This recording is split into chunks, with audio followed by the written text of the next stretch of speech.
хана Батыя спрятали за Чингисханом. Хайырлы таң. В советской истории хана Батыя не забыли. Его сознательно спрятали. Потому что Батый или Батухан был слишком неудобен. Ну, начнем с фактов, которые неудобно произносить вслух. Чингисхан умер в 1227 году. Он никогда не был на Руси. Он не воевал с русскими княжествами. Он не имел отношения к событиям 1237-1240 годов. Но в учебниках именно Чингисхан. Почему? А потому что так было выгодно. Русь завоевал Батый, сын Джучи, правитель улуса Джучи. Он начал западный поход в 1237 году. При нем были разрушены Рязань, Владимир, Чернигов. Он был главным архитектором власти Орды в Восточной Европе. Это не версия, это просто хронология. И теперь главный вопрос. А почему в советской историографии его роль так размыли? Потому что признание Батыя означало бы признание реального государства. Не стихийного нашествия, как описывали, не дикой орды, а именно развитого евразийского государства улуса Джучи. А это уже ломало всю конструкцию. Батый был сыном кипчакских степей.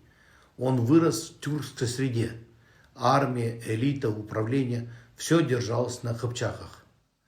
Он был продуктом тюркско-монгольского симбиоза, где ведущую роль играли тюркские элементы, а не мифические, не какое-то мифическое монгольское ядро.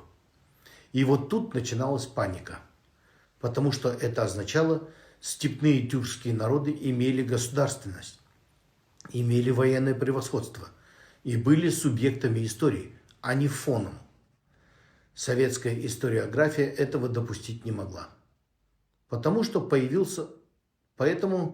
в связи с этим появился удобный прием – обезличить завоевателя. Чингисхан идеально подходил. Далекий, абстрактный, мифологизированный, без конкретной политической системы. А Батый нет. Он слишком конкретный, слишком государственный, слишком неудобный. Признание его роли автоматически поднимало бы вопрос о зависимости Руси от Орды, о заимствованиях в управлении, налогах, армии, о том, что Москва росла внутри ордынской системы, а не в вакууме. Поэтому вместо разговора о реальной политике был придуман так называемый миф об Иго. Плюс еще один страх. Признание улуса Джучи усиливало бы историческое самосознание казахов, татар, башкир, ногайцев и других тюркских народов. А это означало бы альтернативный центр легитимности. Не в Москве. Такого в Советском Союзе позволить себе не могли. Итог простой и жесткий. Батый исчез не случайно, его убрали осознанно, потому что он разрушал миф. Миф о диких кочевниках, так называемых. Миф о периферии истории. И о том, что государственность всегда приходила только из одного центра. История же говорит иначе. Русь была завоевана не мифическим монгольским нашествием, а реальным евразийским государством, улусом Джучи.